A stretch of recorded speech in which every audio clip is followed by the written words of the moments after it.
The distress signal was barely a whisper, just a flicker in the dark between stars. But to Ryland Voss, a lone human mechanic drifting across forgotten sectors, that whisper felt like a heartbeat calling for help. When his ship approached the broken relic, a derelict Katherine cruiser drifting like a tomb, he expected rust, silence, and death. What he found instead were chains. And behind those chains, eyes that glowed gold in the dark. A starving alien mother, 3 dying cubs, and a decision that would change not just one life, but the fate of entire worlds. If you love stories where humanity shines brightest in the darkest corners of the galaxy, hit that like button, subscribe, and share this story with someone who believes kindness still matters, even among the stars. Every click helps these cinematic tales reach more dreamers like you. And trust me, you don't want to miss how this one ends. The signal came in like a ghost's breath, faint, flickering, almost afraid to be heard. Ryland Voss leaned closer to the console of his salvage vessel, Chiang Ironsmith, frowning as static hissed and danced across the screen. "That's not background noise," he muttered. A distress beacon, old, alien, and dying. He should have ignored it. Every salvager knew the rules. Never answer a whisper in the void. Too many ended up chasing ghosts, or worse, pirates who used fake beacons as bait. But Ryland wasn't built to walk away from a cry for help, especially when it sounded like this. Fragile, desperate. Moments later, his ship's thrusters flared, slicing through the black. And then he saw it. A derelict Katherine cruiser, massive and ancient, hanging against the stars like a corpse. Its hull was torn open, streaked with plasma burns, its engines long cold. "Another graveyard," Ryland murmured, strapping on his helmet. The airlock hissed behind him as he stepped inside. The corridors were dead quiet, lined with frost and the faint smell of decay. Yet somewhere in that endless silence, his scanner beeped once. Life signs, faint, but present. He hesitated only a second. "All right," he whispered. "Let's see who's still breathing." Ryland's boots echoed through the wrecked corridors, each step stirring dust older than his career. The ship's design was elegant, curved walls carved with flowing Katherine script, once proud and regal. Now it was broken, gutted by time and war. His helmet light caught on shattered helmets, frozen faces, and the eerie stillness of those who'd never made it out. Then a sound, low, guttural, alive. His pulse spiked as he turned the next corner and froze. There, in what used to be the cargo bay, a massive creature crouched in the center, chained to the floor. Her fur was midnight blue, smooth as liquid metal under his beam. Her eyes burned gold, sharp and intelligent. Around her, 3 small cubs huddled together, weak and trembling. Chains bit into their mother's limbs, heavy, brutal, cruel.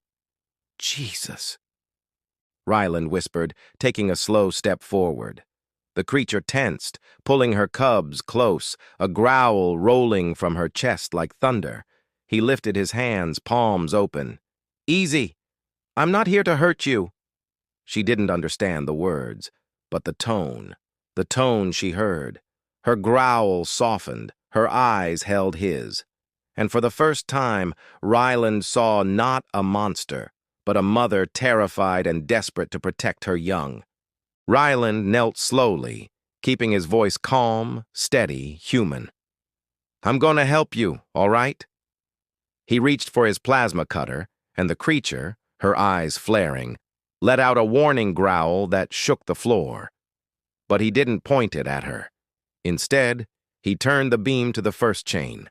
The bolt screamed, molten metal dripping as it gave way.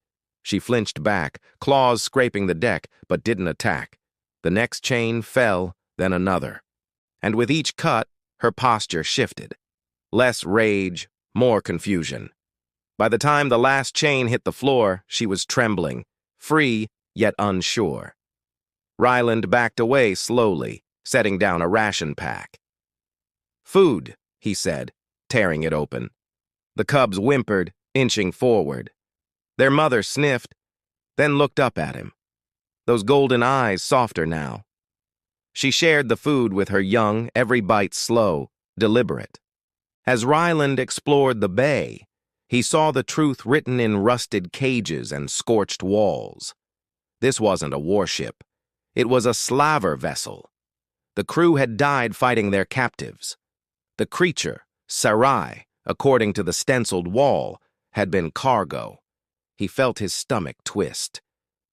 "You weren't meant to survive this," he murmured. But somehow, she had. 3 days passed as Ryland worked tirelessly to restore power. Sarai never left his sight. She watched him with silent, burning curiosity, sometimes pacing, sometimes letting her cubs tumble across the deck, their strength returning with every meal. A fragile trust had formed between them, one built not on words, but on small mercies. Food shared, danger eased, fear met with patience. On the 4th day, the lights flickered back to life. Ryland exhaled, hands trembling with exhaustion. "That's it. We're going home," he whispered. Then, she moved. Graceful despite the scars, Sarai approached him, lowering her massive head. Her forehead pressed gently against his chest. It was deliberate, grateful, and then something impossible happened.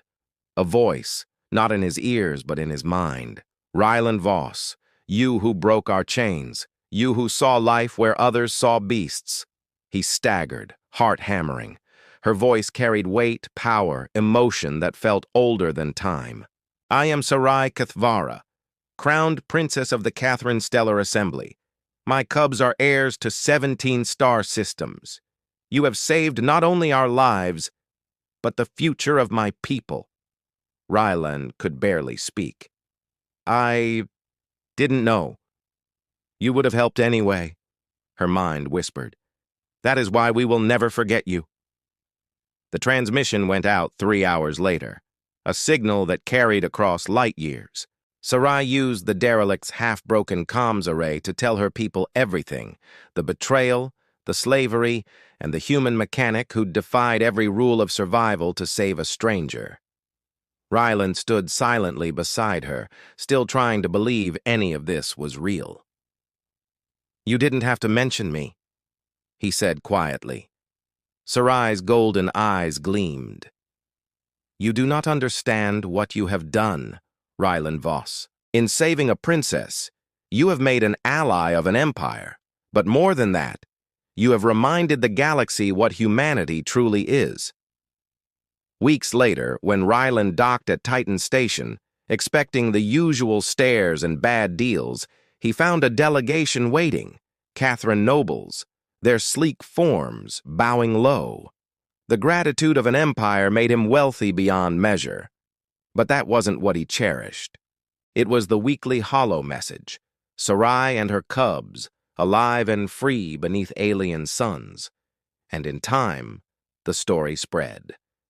Across fleets and worlds, the galaxy remembered the human who answered a whisper in the dark, not for profit, but for compassion.